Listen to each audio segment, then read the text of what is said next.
Hey, Big Rich here. So today I got to cut off a standpipe for the toilet. So I got to replace some of the floor. The old floor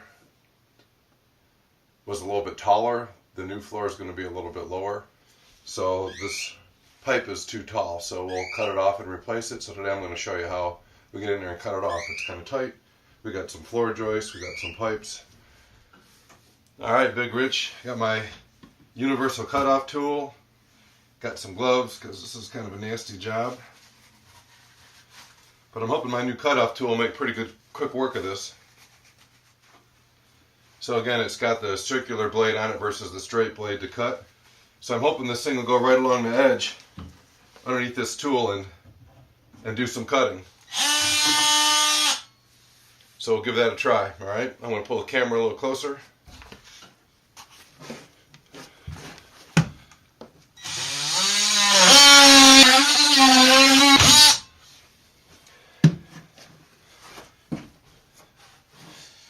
You can see the tool made pretty good quick work of that. It's going right through it, like cutting like butter.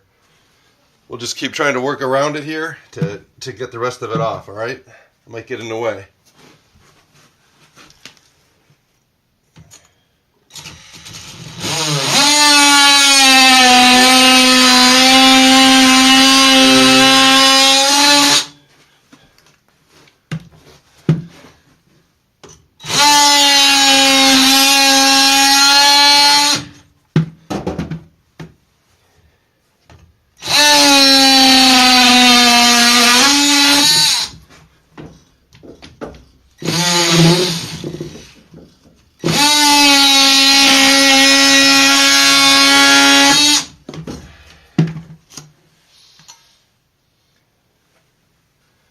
There you go.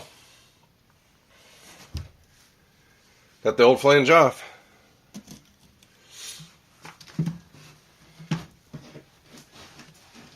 Well, as you can see, the pipe is a little rough. Had trouble because the head of the tool here had a hard time getting down with the flange on it. Right, we were trying to cut, we were hitting it. So we'll just go in now and just clean it off flush here.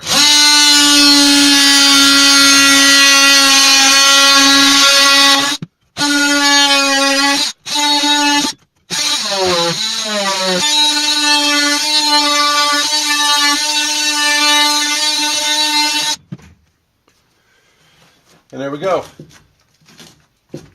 Nice and smooth, cleaned off. Put a new fitting on that eventually, maybe extend it up a little bit.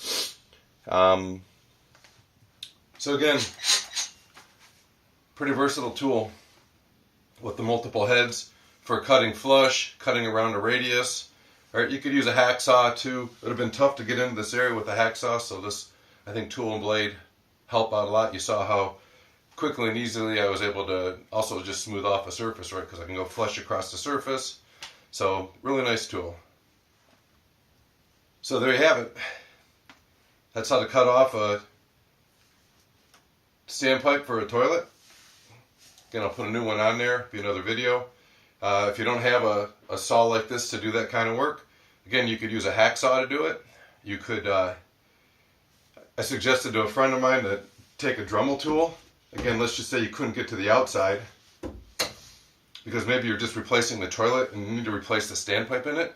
So you could take a Dremel tool with a little cutoff wheel right on it, and you could go around the inside and actually cut the pipe off from the inside. Just work your way around in a circular fashion, taking out the material and pop it off, and then they make a new one that slips down over the top. So that'd be another option to cut it off. So there you have it. Cutting off a standpipe, toilet standpipe. That's the sitch with Big Rich. Now we're going to use our what the hell's it called?